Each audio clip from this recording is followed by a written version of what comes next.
আর এবার নজর রাখবো বেলঘরিয়ার দিকে, কারণ উত্তর বাসুদেবপুর সেখানে শুট আউটের ঘটনা। বাইকে চড়ে এসে তৃণমূল কর্মী সহ দুজনকে গুলি, শুধু তাই নয়, দুই যুবককে গুলি করে দুষ্কৃতীরা চম্পট দেয়। আরজিকর হাসপাতালে ভর্তি গুলিবিদ্ধ বিকাশ সিং, সন্তু দাস। বিকাশের কোমরে ও সন্তুর হাতে গুলি লাগে। জখমদের দেখতে রাতেই হাসপাতালে কামারহাটির 29 নম্বর ওয়ার্ডের কাউন্সিলর। সিসি ক্যামেরায় নজর পুলিশের।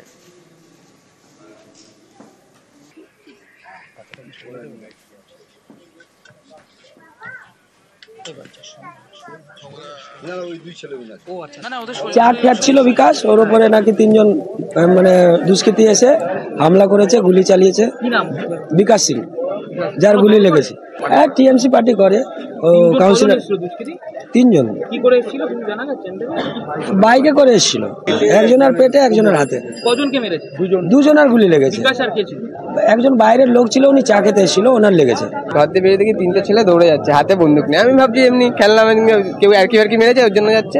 তারপরে যখন শুনি যে এখানে এরকম, কোথা দিয়ে বন্দুক নিয়ে যাচ্ছে? ওই গলিতে আমাদের ওদিক দিয়ে, আগরপাড়ার দিকে যাবে আমাদের রাস্তার দিকে। কজন বন্দুক নিয়ে যাচ্ছে? একজনের হাতে ছিল আর তিনজন, তাদের দুজন ছিল। তিনজন এসেছিল, তিনজন এসে পুরো শুট করছে। এবার আমাদের গা ঘেঁষে একটা ছেলে পালা যেতে গেছে, আমাদের একজনের গায়ে পুরো কোমরে পুরো গুলিটা লেগে গেছে। এবার ওর লেগেছে নাকি গা ঘেঁষে গেছে আমরা জানি না, কিন্তু প্রচুর রক্ত বেরাচ্ছিল। বাইকে ছিল তিনজন। না, আমরা কাউকে এখানে চিনি না, আমরা তো ডাক্তার দেখাতে এসেছি, নর্মাল চা খাচ্ছিলাম দাঁড়িয়ে। আমার হাজবেন্ড। হ্যাঁ, তার কোমরে লেগেছে। ফোন এসছে, ফোন বলে গেছে কি আপনি বাইরে আসো, কাজ আছে। উনি ঘর থেকে বাইরে গেছেন, কারখানা গেছেন, কারখানা থেকে আসার পরই ঘটনাটা হয়েছে। কারোর সাথে কোনো শত্রুতা বা বচসা হয়েছে এটা আমি বলতে পারবো, এটা আমি জানি না। ওনার কি ছিল না ছিল এটা আমি জানি না।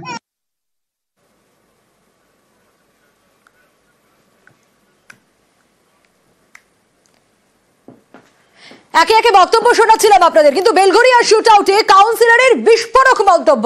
তৃণমূল কর্মী সহ দুজনকে গুলিতে বিস্ফোরক দাবি করছেন কাউন্সিলর। কি দাবি করছেন? মহিলা সংক্রান্ত বিবাদেই নাকি গোষ্ঠী কোন্দল বলে দাবি। আরো বিস্তারিত এই বিষয়ে সুবীর জানাতে পারবে। সুবীর, কাউন্সিলর যে দাবি করছেন বিস্ফোরক একেবারে।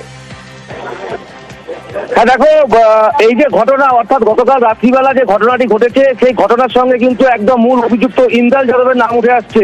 এই ইন্দ্রাল যাদব এই এলাকাতেই বাসিন্দা। এই ইন্দ্রাল যাদবের সঙ্গে বেশ কয়েক বছর আগে একটি মহিলা সংক্রান্ত বিষয়ে এই ইন্দ্রাল যাদবকে ঘরের মধ্যে বেঁধে রেখে বেধড়ক মারধর করে বিকাশ সিং এবং তার দলবল, এবং এই শত্রুতা জেনেই কিন্তু এই ধরনের ঘটনা। এবং এটা কিন্তু পরিষ্কারভাবে স্বীকার করছেন এই ওয়ার্ডের কাউন্সিলর নির্মলা রায়। তিনি বলছেন যে ইন্দ্রাল যাদব এসে বাইক থেকে নেমে বিকাশ সিংকে গুলি করেছে, এবং গুলি করার পরে যখন বিকাশ সিং মাটিতে লুটিয়ে পড়ে, তখন বিকাশ সিং এর গলার মধ্যে পা দিয়ে ধরে রাখে ইন্দ্রাল যাদব।